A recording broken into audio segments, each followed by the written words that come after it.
My name is Leah Lefkowitz, and I'm conducting an oral history interview with Laura Seabrook on Thursday, August 3rd, 2017, for the Women's March Oral History Project connection with the Georgia State University Library Special Collections Department and in cooperation with the Atlanta History Center.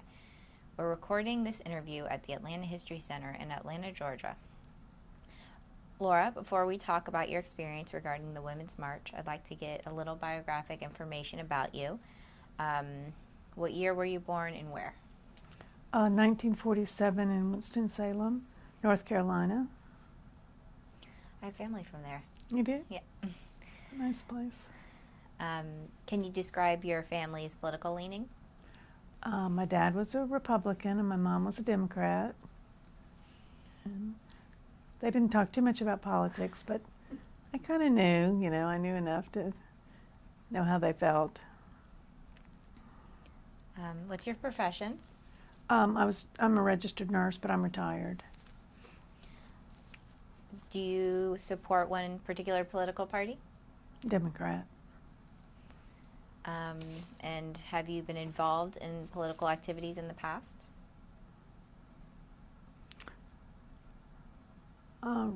Rarely, until the march. Mm-hmm. Right. I actually worked for Nixon when he was running in 1968 when I was in school, because they paid you $5 an hour if you would make phone calls. So I think that was my main motivation, not because I wanted Nixon to be president. Nothing between Nixon and No, last year then? not really. Oh, well, no, I take that back. We formed a group after Bush was elected the second time in 2004. We formed a group called Democratic Women of Faith. And I was the treasurer. And we did that just in response to feeling like Democrats weren't seen as being the moral group, we weren't part of the moral majority, we weren't religious, we didn't have faith. And so we did it with the idea that we wanted people to know that, there are Democrats with faith, and it's not just a Republican thing. So that was kind of how our title got started. And then a lot of women were interested in it. It was just women, and we got quite a bit of participation, and we had quite a few speakers come over the next 4 years. And we didn't really support candidates per se, but we were all Democrats. We did have Jim Martin's wife came and spoke, and he was running, he ran for lieutenant governor and senator, I believe, during that time. We had a Muslim woman come. That was our first meeting, just so that we could understand a little more and ask questions. And her father came with her, but she did all the talking and just explained the religion. And it was really interesting, because we weren't really saying that, even in faith, we weren't really saying it had to be Christian faith. I mean, we would be willing to take other people too, but it just turned out that it didn't really go that way. So anyway, we did a lot for ourselves, I think, as much as anything, just to feel like we were doing something. But then when Obama did get elected, the group our push wasn't there anymore. So Sounds like an interesting group. Sounds like an interesting group. It was. And I met a lot of new people, so that was interesting too. It's nice to meet people. Do you have family members who have been particularly involved in any activist movements?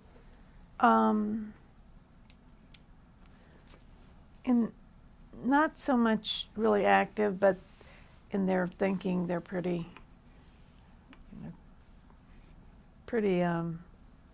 dogmatic, I guess. So my nephew and his wife, who live in Florida, and my sister, their mom. And then on the other side, I have people who feel on the other way, not so. But they're not particularly politically active. Okay.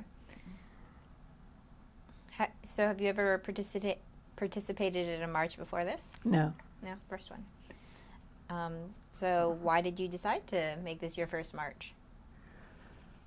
Um, I actually considered going to Washington when they were organizing that because I was very disappointed when Trump won, and some friends were going to Washington, and then I started hearing that there was going to be one in Atlanta, and a lot of us, my book club, my other friends, a lot of the nurses started talking about it, and we were all interested in going. So we definitely put the date on our calendars, and it's planned. So you marched in Atlanta. Yes. And was there a particular reason you decided to march in Atlanta rather than D.C.? Well, when I heard about Atlanta, and it sounded like it was going to be a pretty big thing, the complications of trying to go to D.C. and do the bus or else try to fly up there, because they were staying, the people I would have gone with were staying not too close to the city, and they were driving up, and then they were just going to take a train in the next day for the march. So the plans would have been more complicated. Was there a particular issue that was most important to you that inspired you to march? I think healthcare and being a nurse, and also the free speech, the press, free press was a really big deal. What other issues did you see represented at the march? Did anything kind of surprise you? Did you have any particular feelings about all the different? No, there were a lot of gay rights and so the other issues. Mm-hmm. Yeah, there were a lot of issues. I felt human rights, the environment, gay rights and women's rights, pro-choice. Pretty much all the things I saw were things that I felt strongly about too.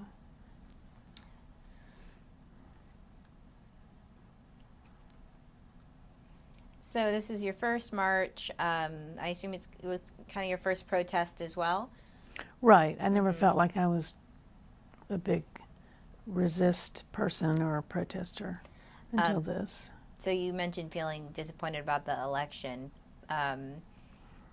Was that really what made you say this is why it was important to participate now? Was there anything else, any other feelings or any other thoughts? Well, I think the whole the same thing other women were feeling, and women's rights were important, and we didn't want to be second-class citizens, and we wanted to make ourselves known that we were a power to contend with. So yeah, I think that's a big part of it. Although there were certainly men there, but not, I think they were there to support women and for the same reasons. Before the march, what were you expecting or hoping to get out of the experience? I have to say I almost decided not to go because of the weather. But my friend did tell me, I think it was Beth, no, we can't worry about that. So I had the raincoat. I made sure I took all the stuff I needed, and I was so glad. I was so glad I did not make a decision not to go. That would have been awful. And then I was afraid the crowd wouldn't be what it was. And I guess it would have been more maybe, because it was still so hard to believe that it didn't seem to stop anyone from going, the weather, and it was horrendous when we first started, and the umbrellas were blowing everywhere as we tried to walk over there, and it was just, but once the whole thing got started, the weather cleared, and it was fine after that. So did I answer the question? Is there anything else you wanted to touch on in terms of, other than the weather, anything you were expecting in terms of the crowd? Well, or it was just the feeling it was of being bigger there? than I thought it would be, and the enthusiasm was just amazing.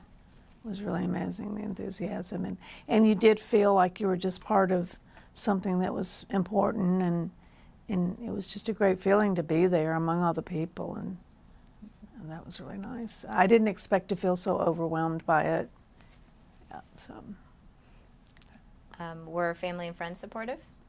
Oh yeah, everybody. everybody that lives anywhere near me or knew what I was doing. Have you had any conversations with family and friends who aren't local? Or about the march in particular? Only my sister, who was very supportive, and my niece and nephew, but not on the other side, that were not necessarily for what I was doing. Can you describe the group you traveled with to get to the march and how you got there?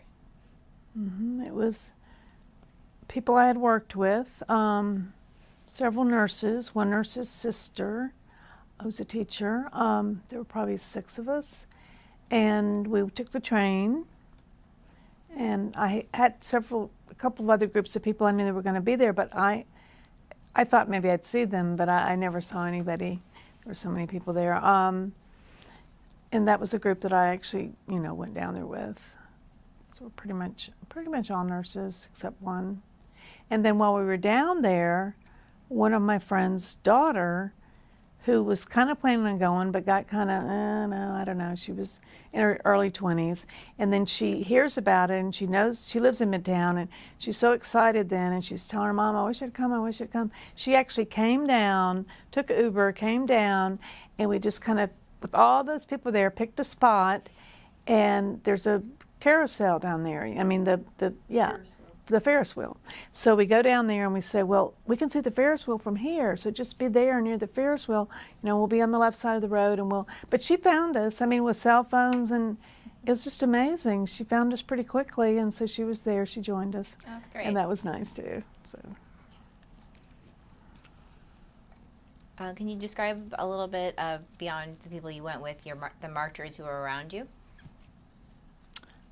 Just the people you saw right. that day. A lot of people my age, maybe around my age, older women, and but children, men, all ages. But I guess mostly I was surprised at the age of the women. I did say this to someone, and I don't know if it's really, and not to be a snob or anything, but I did say, I bet you most of the people here are educated. And I don't know if that was the right thing to say, or I just had this feeling that they knew what they were talking about, and they had reasons because they were aware of what was going on. So.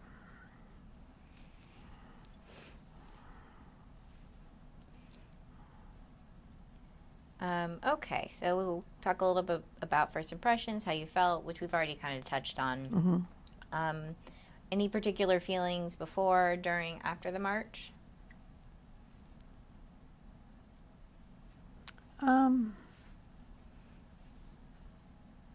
No, I was just, you kind of feel kind of high after you go through it, kind of like you're just experienced this great thing, and you're going home, you're just, you don't even really feel, I didn't even feel that tired afterwards.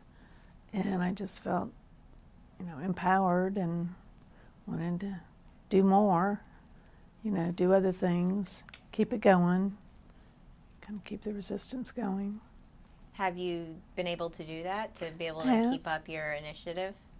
I feel like I have. I have gone to quite a few groups. I've gone to invisible groups. I've gone to huddle groups. I've campaigned pretty hard for John Ossoff, and I'm not even in his district, but it was a big issue for me, and I really, really wanted to see him, of course, win. So I campaigned both times, did some canvassing, did some, went down there, went to several meetings, rallies that he held, and went down to show people, after voting started, held signs for voting and where to vote. Yeah, it's great. You've done so much. Yeah. So, How would you describe the atmosphere at the march? I mean, it was enthusiasm, but not, nobody seemed really angry. I mean, there wasn't a lot of, I thought the crowd was very well controlled. Nobody seemed interested in really doing anything but just having our views noted and said, and it wasn't I mean, there was nothing scary about it, or it was very kind of a peaceful march, really. Mm-hmm. So, Signs. Do you remember any of the signs that you saw that you liked? yeah, I did. The sign that I carried, and I wanted to make sure I could remember it, was, I just wrote it down so I wouldn't forget. The only security for all is in a free press. And that's Thomas Jefferson's words. So my sign said that. And I think I had another one, or on the other side, it said, healthcare is a right, not a privilege. And then the ones I saw that I liked was free Melania, and injustice anywhere is a threat to justice everywhere. And that's an MLK saying. And then also my body, my choice. And that's about all for the signs. There were a lot of great signs. I remember some pretty memorable ones. Mm-hmm. Very creative. Mm-hmm. Do you remember any of the chants? Love Trump's love, not hate, makes America great. And then I think they did love Trump's hate. Yeah. So. Could you hear any of the speakers? Did you like them? When we got there, we could hear no one. We weren't close enough, and we couldn't hear anyone. And then near the end, by the time we got to the end, we were fairly early in the march, started with the earlier groups, but we ended up leaving before any of the speakers spoke. I'm not sure if John Lewis spoke again or not. I would have liked to have heard him. But no, we really didn't hear the speakers. I was too far away as well. Yeah, it was a long way. Did you see any law enforcement? Yes, we did see some along the way, and just at, they would just be at the streets that were blocked off, and they were supportive, and we were very good about clapping for them, and I think we chanted Atlanta Police Department, APD, yeah, APD several times, to show them we were supporting them, and anyway, it was a good experience seeing them there, knowing that they hopefully didn't have any worries or have to deal with anybody. So, did you see any opposition protesters? Mm-mm. Afterwards, what did you think about the coverage in the media? I kind of hoped there would be more, but I didn't really see the early news. I didn't see I never really saw any video, I don't think, that day, because I didn't see the earlier local news. But they did show a lot about the Washington March. They showed all the big city marches, but on the world news, I guess. But it seems like they didn't show Atlanta very much when it came to the, they showed highlighted several cities, LA, I think, Chicago, New York. So. How did your group stay together? Did they stay together? We did. I think one person, occasionally somebody would get lost, but I would usually try to look out, and we never really totally got lost from each other. So I don't know how we did it, but it wasn't too many, 5, 6, so it wasn't too bad. Were any moments that stood out? Not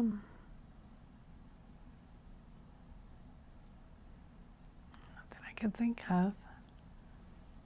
Just the whole thing was just a good feeling.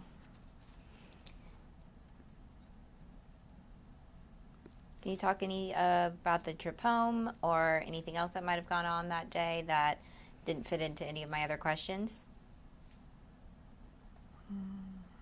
What was that again? I'm sorry. Sorry, it was kind of a two-part question. Did we miss anything about the day or the experience of the march that you would like to talk about? Oh, no, I just thought it was neat that her daughter came down. I told you about that. And there was one other thing. When we were on the train, I was talking to some other women who were there nearby us, and we ended up starting a conversation. And then it turned out that later I saw her at one of the resistance meetings. In fact, she had done pink resist armbands, and she was selling them. And she caught my attention, and it turned out she was a friend of mine on Facebook. And I loved the way she was a very good writer, and she wrote a lot of the statements, and a lot of the things that she would post on Facebook I would agree with. So, she was in my neighborhood, but I didn't really know her. And then she said, I recognized you on the train from Facebook. And so then we started talking, and so that was kind of neat that it resulted in that. But unfortunately, she did pass away about just like 3 months maybe after the march, maybe 3 months ago, sometime between. It was so sad because she was very community involved, and they did a little memorial for her, and they put up a park bench and everything. But it was just so sad to think I'd just gotten to know her and meet her and find out who she was and talk to her and see her at these meetings, and then she suddenly passed away just for medical reasons at her house by herself. So. Oh wow. I mean, it was just kind of a. At least you got to meet her. Yeah, I mean, I'm glad I did, but it was. Yeah, it was kind of a sad note to the whole thing. And kind of odd that we just met on the train because of the march. And getting home, you kind of mentioned the spirit was still kind of driving you on the way home on the train. It was. How did you feel the day after the march, kind of the days afterwards? I think I felt a little more down about Trump being elected, but I did feel motivated, really motivated to do some things and to go to meetings and to find out what's happening in Atlanta and feel like I was doing something. So you talked a little bit about how people have responded. Did you post anything on Facebook? Did you get any kind of social media interaction after the march? I did, but even before the march, I did post some pictures from the march just to let everybody I knew know that I marched. I didn't really get a lot of negative stuff, but then I also created a Democratic group of friends and just called them Dem Friends for posting, and then selected the people for that, for posting a lot of activities that I did after that, and pictures that I took, because I just didn't, I wanted people to appreciate what was going on, and I didn't want to post things that people weren't interested in, and I didn't want that hassle of having somebody disagreeing. And for the whole group that I put together too, I didn't want them, I thought we could relate to each other and put things that we thought were beneficial as a group, and yet not, and these are all people I knew personally, and not have to deal with outside Facebook people, writing negative things about what we were posting because they were things that we believed. So I did do that, but.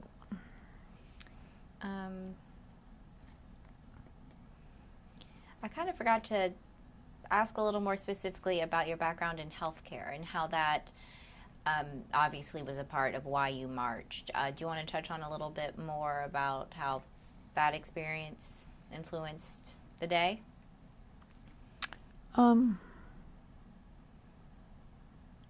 I do have real strong feelings, because I certainly think everyone, and certainly those who can't afford it, have a right to health care. Because I did do that, and why should someone get good health care and another person not be able to take their child or get health care for their child? Which I think in Atlanta, we're an exception, because there is children's health care, and you don't take your child there and they refuse to take care of them, certainly not a very sick child. But a lot of other people in Georgia probably don't have that option. And so when their child is sick, or just, and the cost, I feel like I've been very fortunate with my husband's job and my job that we were able to always have affordable health care. I almost feel like, gosh, I'm so glad I went on Medicare when I did, because it's really, Medicare is great. I don't have any problems with Medicare.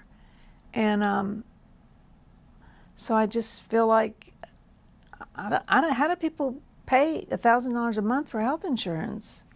That's probably a family situation.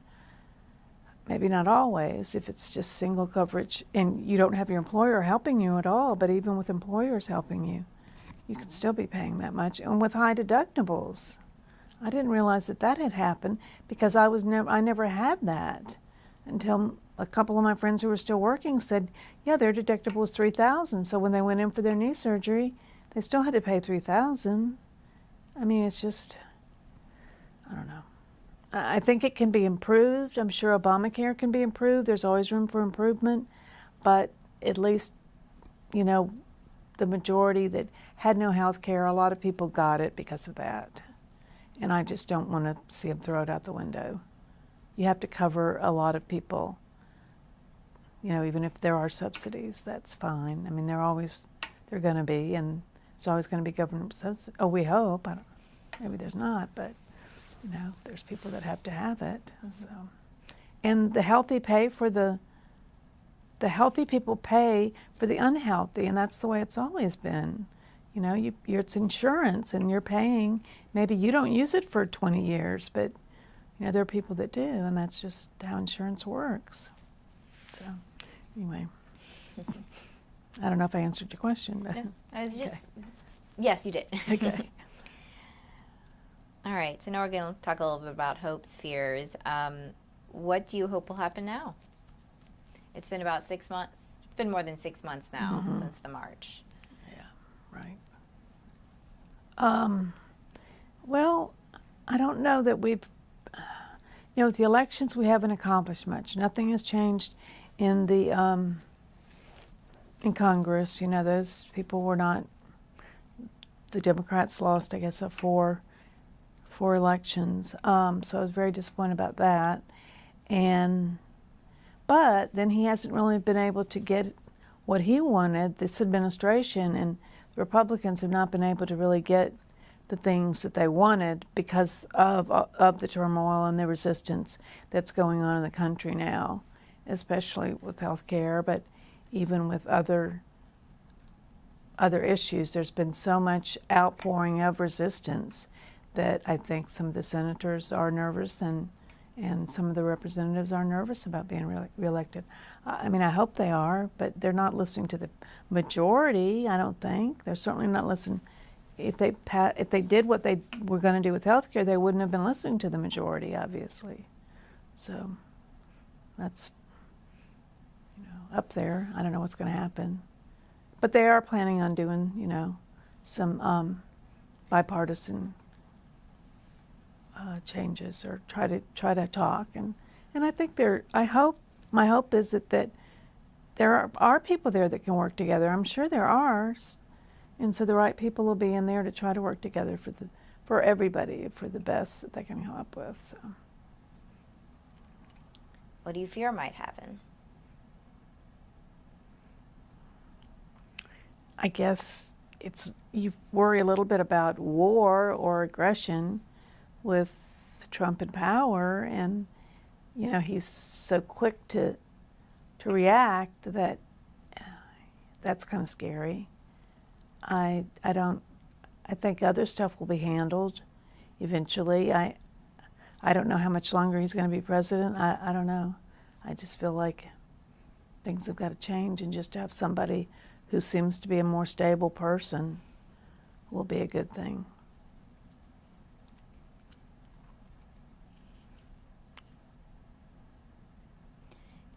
Did anything particularly surprise you? People, speakers, experiences? It seems like you had a good experience. Mm-hmm. You know, it was bigger than you expected, though. Right.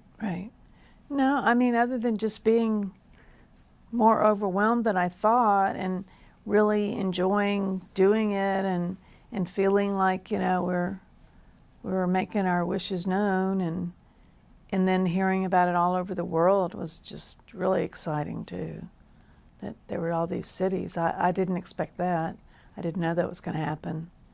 So that was really neat. Yeah, I agree. I didn't know either. It's pretty cool. What strategies can you suggest for people for the current situation to kind of keep the momentum that you've been able to sustain?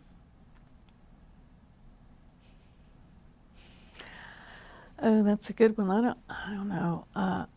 Just try not to lose your goals, and try not to lose your enthusiasm for getting something done and changing things.